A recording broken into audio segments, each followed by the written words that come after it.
Learning objectives.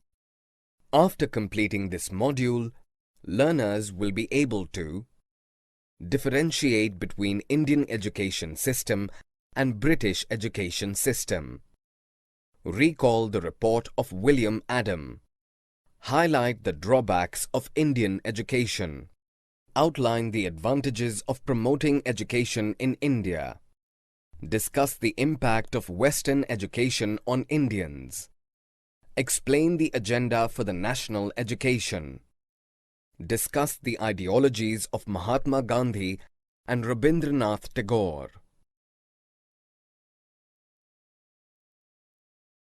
How the British saw education. The tradition of Orientalism.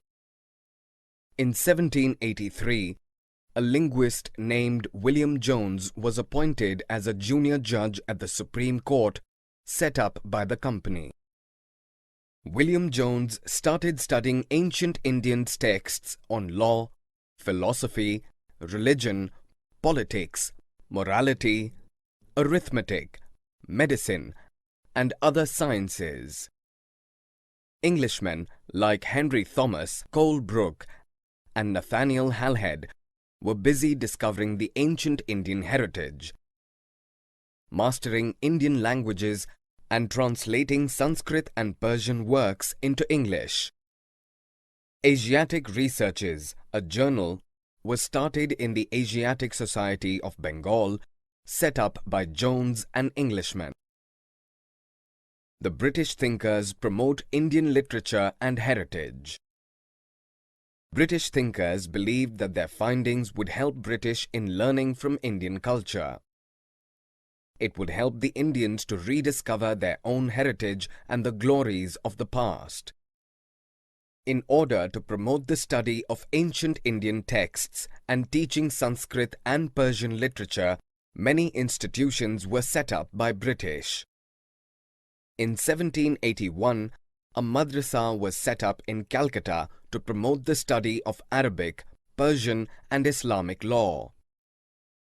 In 1791, the Hindu College was established in Banaras to encourage the study of ancient Sanskrit texts that would be useful for the administration of the country. The British believed that for winning the hearts of the natives, it is important to teach the Hindus and Muslims of India what they are already familiar with. Errors of the East.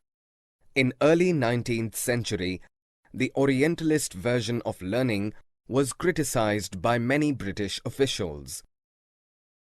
According to James Mill, the aim of education should be useful and practical. So, Indians should be taught the scientific and technical advances that have been made in the West, rather than teaching the poetry and sacred literature of the Orient. Thomas Babington Macaulay, another criticizer of Orientalists, saw India as an uncivilized country that needed to be civilized. Macaulay emphasized the need to teach the English language. Because of Macaulay's efforts, the English Education Act of 1835 was introduced. A decision was taken to make English the medium of instruction for higher education and to put an end to the promotion of Oriental institutions. Education for commerce. In 1854, Wood's Dispatch, an educational dispatch, was sent to India by the Court of Directors of the East India Company in England, outlining the educational policy that was to be followed in India. It emphasized on the drawbacks of Oriental learning and highlighted the practical advantages of the system of European learning. Wood's dispatch argued that European learning will lead to improvement in the moral character of Indians and make them truthful and honest. What happened to local schools? In the 1830s, the district of Bengal and Bihar was toured by a Scottish missionary named William Adam. William Adam was made in charge by the company to give report on the progress of education in vernacular schools. Adam found that the system of education was flexible and local schools were known as pathshalas.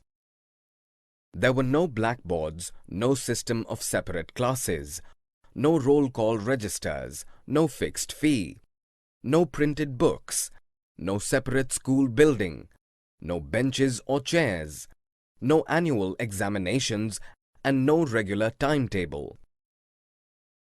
Teaching process was oral, and the Guru decided what to teach according to the needs of the students. Pathshalas which showed unwillingness to accept the new rules received no government support. New routines, new rules. After 1854, the company decided to improve the system of vernacular education by introducing order within the system, imposing routines, establishing rules, ensuring regular inspections. Company appointed a number of government pundits, each in charge of looking after 4 to 5 schools.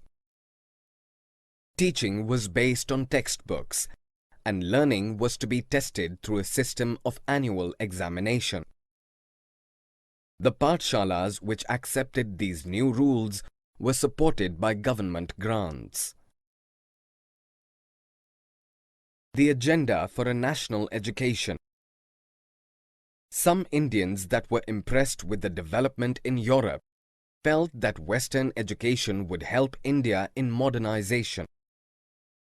Mahatma Gandhi and Rabindranath Tagore reacted against Western education. English education has enslaved us. Mahatma Gandhi urged that colonial education created a sense of inferiority complex in the minds of Indians. Indians educated in the British institutions started liking the Western culture. Mahatma Gandhi wanted an education that could help Indians to recover their sense of dignity and self-respect. According to Mahatma Gandhi, Indian languages should be the medium of teaching and development of mind. Mahatma Gandhi highlighted the drawbacks of Western education. The Western education only focused on reading and writing rather than oral and practical knowledge that comes through experience. Tagore's Abode of Peace. In 1901, Rabindranath Tagore started an institution called Shantiniketan. According to Tagore, creative learning should be encouraged only within a natural environment, and hence he had set up his school 100 kilometers away from Calcutta, in a rural setting. In order to combine Western and Indian education, he emphasized the need to teach science and technology at Shantiniketan, along with art, music and dance. Summary. Let us summarize what we have learned. British rule affected Rajas and Nawabs, peasants and tribal. In 1783, William Jones, a linguist, was appointed as a junior judge at the Supreme Court that the company had set up. In 1781, a madrasa was set up in Calcutta.